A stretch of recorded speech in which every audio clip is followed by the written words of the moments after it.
Not even a mother is safe from getting nuclear revenge against them. We'll get to that in a bit, but first, getting revenge on my perv professor. If you're a woman or a female presenting person in today's world, the chance is that you've been harassed by someone of the opposite sex on more than one occasion, whether it be by catcalling or by outright physical altercation. The story I'm about to tell you contains some of those topics. You're in for a pretty wild ride. Currently, I'm a 24-year-old woman and just graduated from college over the summer, but I'll begin from when I was much younger. I've always been on the bigger side, right from when I was a child. My mother, however, has always been very slim, and so it caused raised eyebrows. She was asked to make me work out from when I was as small as 3 years old, but my mother's always been more of a free spirit, so she ignored all the comments and let me be a child. When school started for me, it didn't take too long for me to be the butt of most of the jokes. From a pretty young age, I had to decide to stay there or take matters into my own hands. And I did the latter by staying on top of the class. I worked extra hard to stay there, but it paid off, because by the time I was a freshman, most teachers treated me as a go-to when a student needed help. If most of my classmates needed tutors, they were asked to come to me because I spent all of my time studying. By the time I was a junior, I was something of a teacher's aide.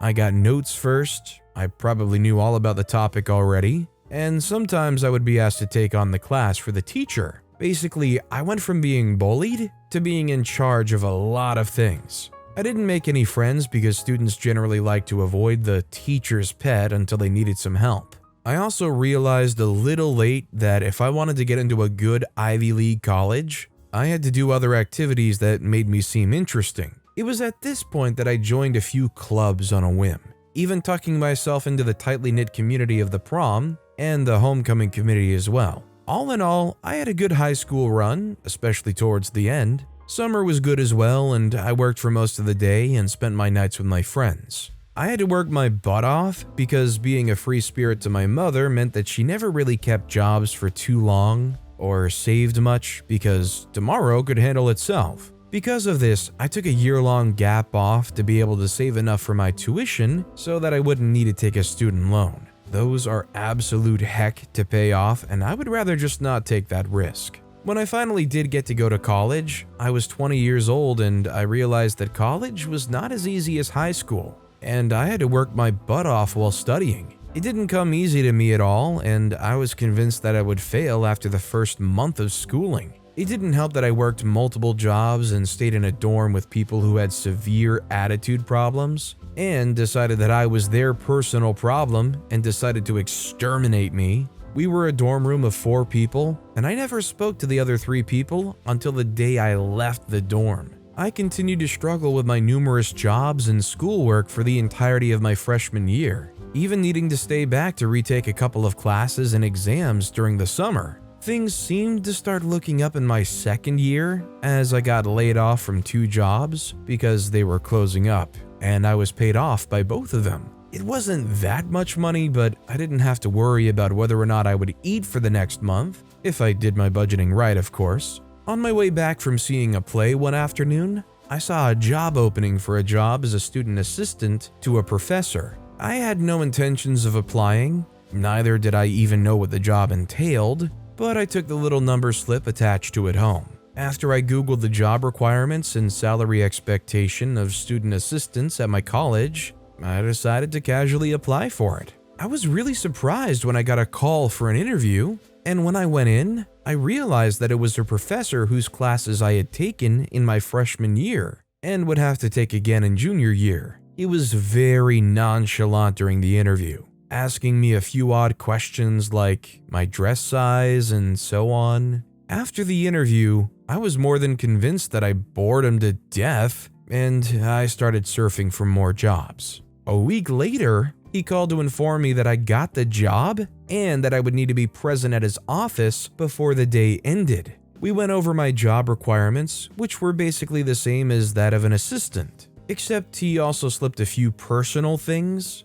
The salary negotiation happened, and I can't lie, it was good money, better than anything I had ever worked. It also meant that I didn't need multiple jobs and could focus more on my studies. For the first month, being a student assistant went very well. It was like a reprise of my high school self, being in charge of a lot of things alongside the professor, and it made me feel good. I was also able to move dorms, which did so well for me, and my new roommate was so reasonable and sweet. I remember that I often said, I don't know how I didn't figure this job out earlier, whenever I would clock out for the day, because it felt like such a dream come true, and a reward for all the hard work I'd been doing. After a month had passed, my list of job requirements increased. I didn't just have to set reminders and send emails now. I also had to get coffee, walk his dog, and occasionally take his car to the car wash. My free days were no longer my own, and I had to be at his beck and call. I didn't think any of it was out of the blue because I believed that with the amount my salary was,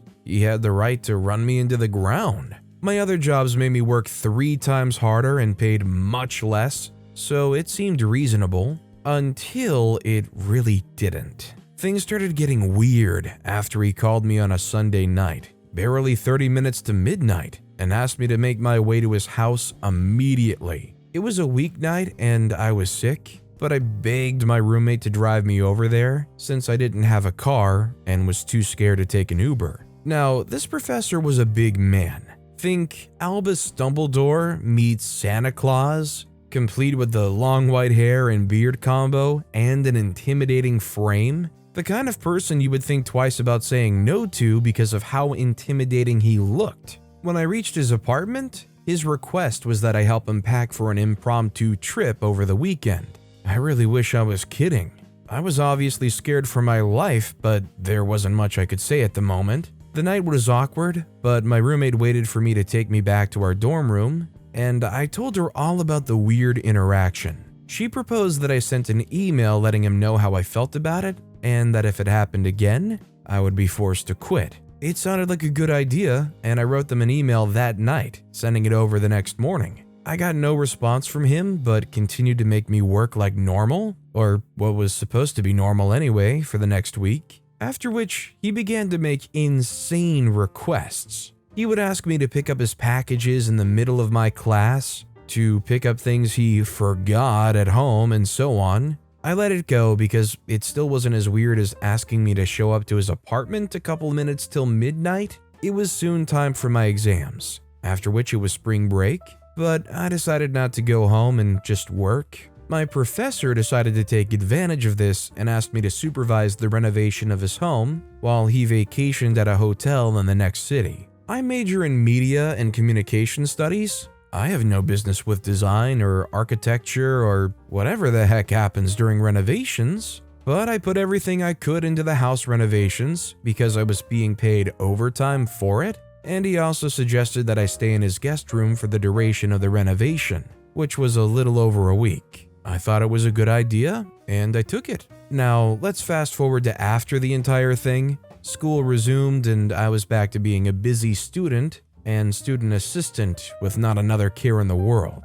Until I received an email from my employer that contained a compilation of videos and pictures of me at odd times and in various states of undress from the week I stayed in his guest room. While I was still shocked and looking at the very incriminating evidence that was in my computer, I got another email from him stating that he had more and would be making use of it if I didn't do as he asked. He also threatened to drive my grades into the ground if I resisted in any way. I initially panicked, but my roommate was more level-headed and took videos of the emails, just in case he found a way to unsend them. She then made me ask him what he wanted from me, to which he sent a long list of insane fetish-like things that he wanted from me. On a whim, I requested a huge sum from him for my troubles, to which he obliged, followed by multiple emails that only incriminated him further. I then sent him a video of the emails with his name and everything,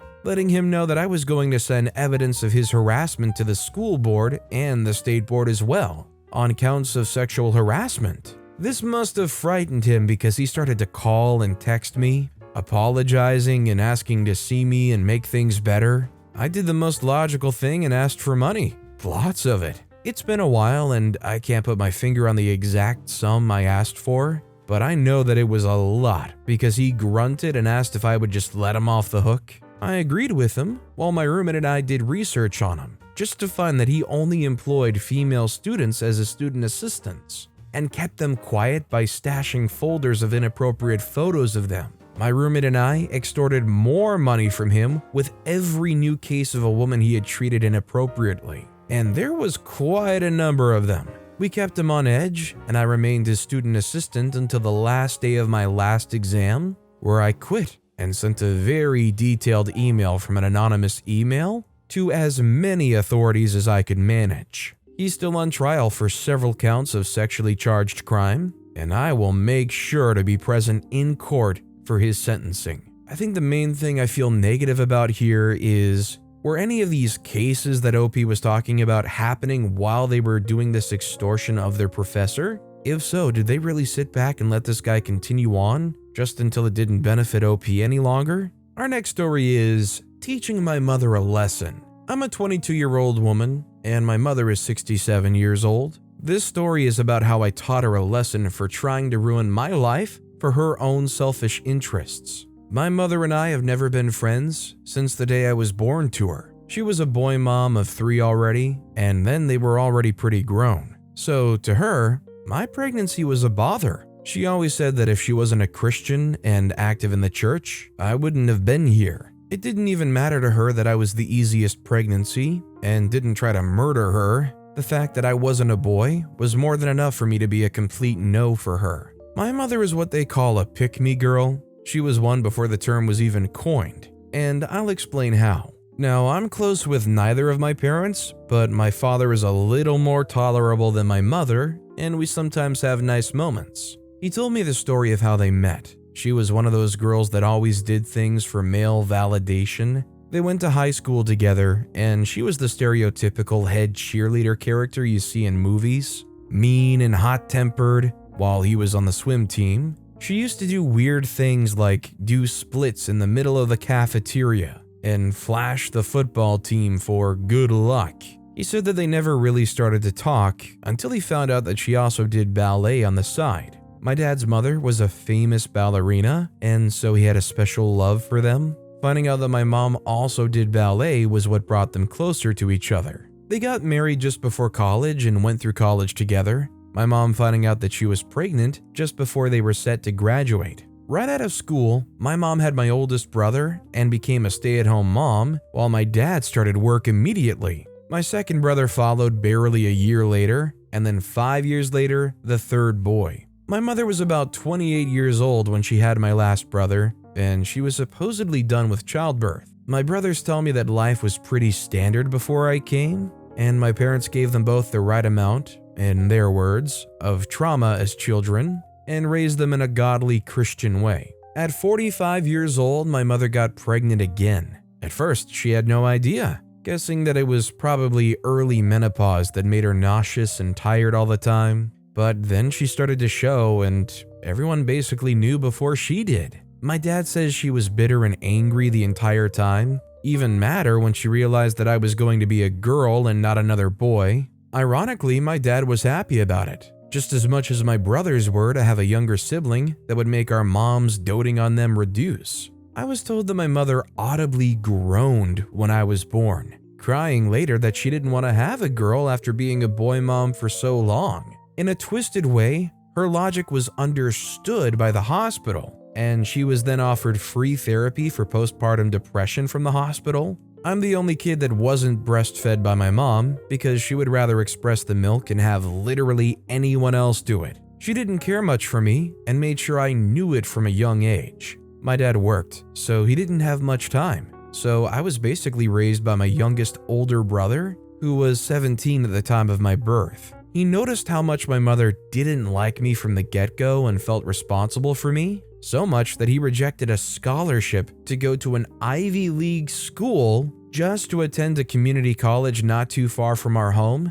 so that he could keep an eye on me. I started ballet very young. Half of the reason why was because my dad thought it would make my mother happy. It wasn't me who ruined her figure or made her bones brittle, but I got all the contempt. At 5 years old, I already had 3 ballet recitals where I was called the most promising dancer under my belt, but this wasn't enough for her. She pushed me harder, keeping me up at eerie hours to practice on my posture and my stance and punishing me when she didn't like it. I was eager to please my mother, so I did whatever she asked, starting to go on diets from as young as 9 years old, because she would always pinch at my sides and call me fat at very random times, all while feeding my brothers so much, even taking lunch to their schools and workplaces. I recall the first time I fainted during dance rehearsal. It was a few days to my 10th birthday, and my mother was working me to an inch of my life, and I did everything she asked because my birthday depended on how she felt about my performance.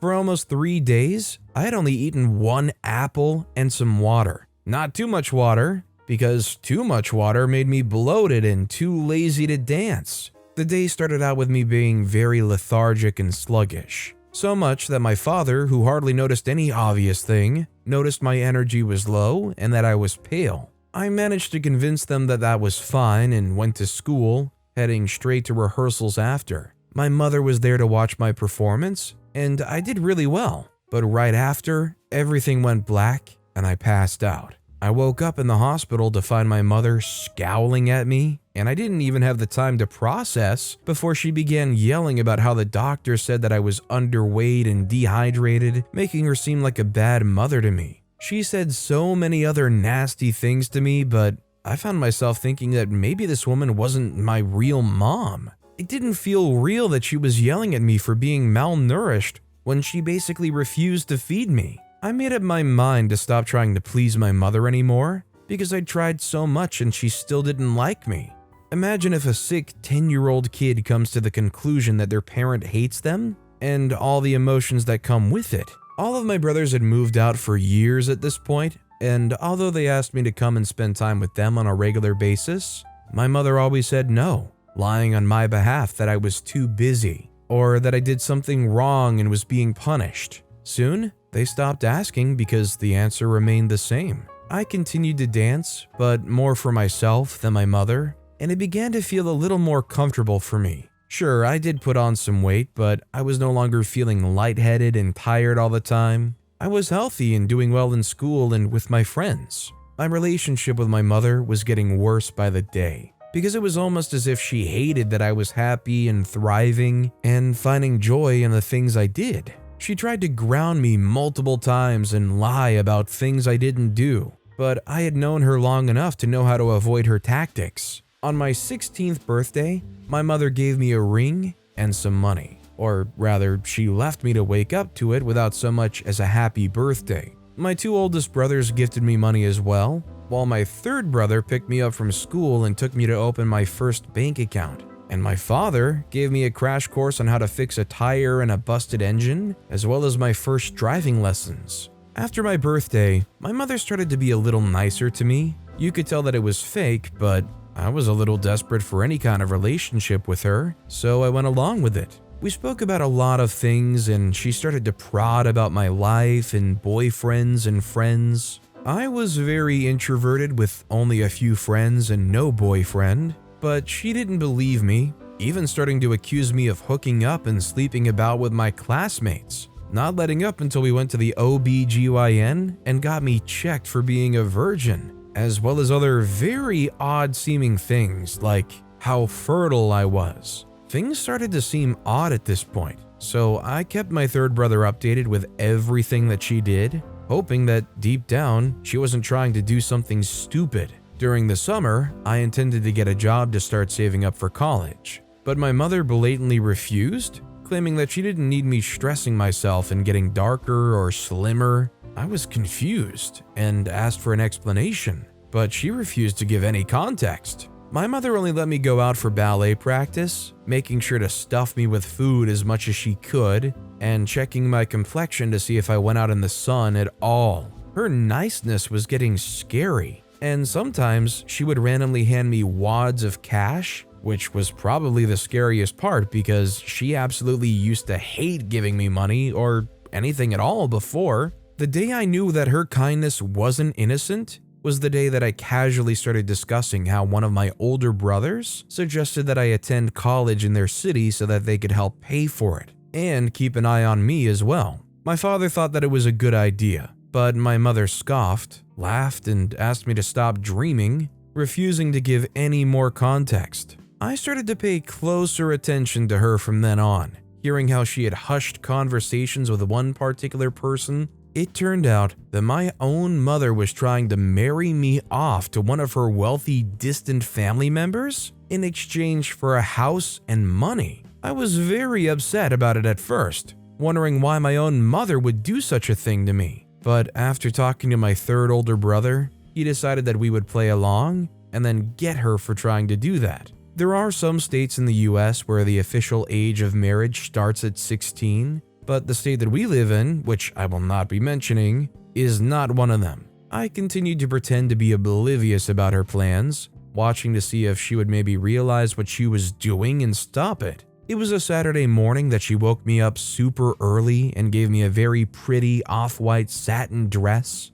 asking me to accompany her to a wedding. On the way there, I couldn't help but tell her that I knew she was marrying me off, and that I was not comfortable with it. She scowled at me and let me know that she was tired of feeding and clothing me and she couldn't do it anymore. My father wasn't aware of the whole thing, and she planned to leave him in the dark for as long as she could manage. To her shock, I didn't fight or argue, staying on my phone till we got to the venue. It was a courthouse with a dodgy little registrar that smelled weird. The ceremony started, and after 5 minutes, all 3 of my brothers and my father showed up with the police in tow. My mother, my 60-year-old almost groom, and the registrar were carted off to jail as my brothers filed different cases for each of them. I was positively scarred by the situation and couldn't live at home for a while. My mother, however, was sentenced to 10 years in jail with a fine for attempting to force an underage child into marriage to an adult.